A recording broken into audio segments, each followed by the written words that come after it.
Мен Ulutau облысы Жезқазған қаласының Абай атындағы мамандандырылған мектеп-интернатынан 7-ші сынып оқушысы Асқарова Жания.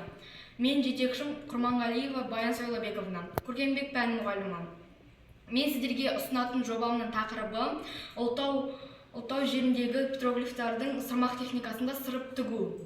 Мен сіздерге жобамның ұсынатын мақсаты Ulutau жеріндегі петроглифтарды сырмақ техникасында сырып тігуде өлшемдері мен орналасуын есептеу арқылы заманауи үлгісін ұсыну, мәдени мұрамызды жаңарту, насихаттау және тарихымызды зерттеу.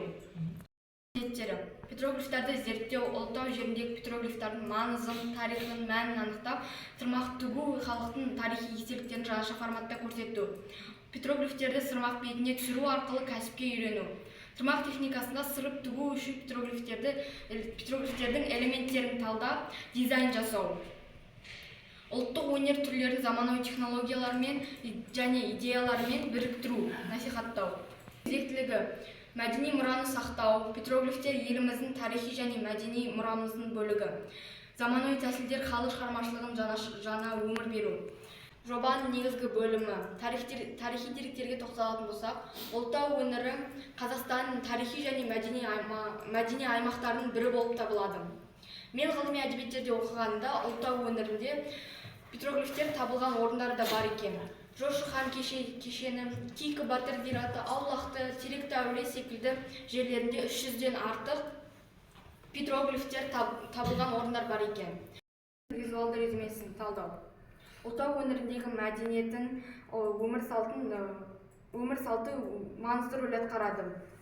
Ал енді менің сырмағымда бұл жерде 2 ат бейнесі, түйе, бұлақтан бастау алған су ағыны, тау ешкі, жабайы өгіз, ат үстіндегі адам, арба секілді бейнелер бар.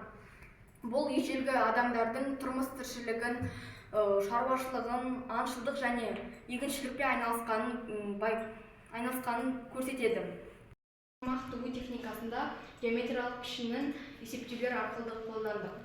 Біз бірінші жетекшіміз екеуміз бірнеше эскиздер жасадық. Біздің соңғы шешіміміз осы эскиз болды. Бірінші сіздерге енді мен сырмақтың реттілігін айтып кетейін. Мен бірінші петроглифтарды қағазға сызып алып, оны қиып фетр материалына қойып, фетр материалына сызып қиып алдым. Одан кейін оны сырмақ техникасында сырып тіктім, және де одан кейін сары матамен желімдедім. Енді осы ат бейнесінің ауданын табу үшін біз математикадағы пик формуласын қолдандық. Оның қалай жасалатындығын айтып кетейін. Бірінші бізге ол үшін ішкі нүктелердің саны және сыртқы нүктелер саны қажет болады. Сонда бізде ішкі нүкте саны 430 болды, ал сыртқы нүктесі 58 болды. Сондықтан бізде ауданы 468 сантиметр квадрат, жуық шамамен 0,5 метр квадрат болды. Мен осы аттың ауданын табу үшін бірнеше себептерім болды.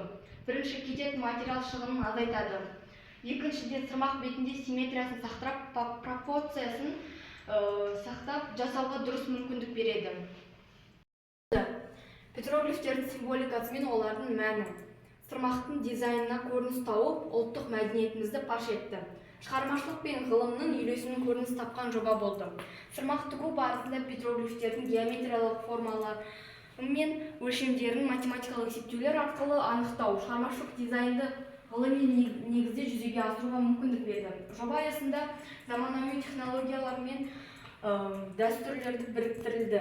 Фетр материалын қолдану процесін жеңілдету, заманауи технологияларды енгізу, ұлттық өнер түрлерін жаңартып насихаттауға мүмкіндік береді. Болашақта кәсіпті жүзеге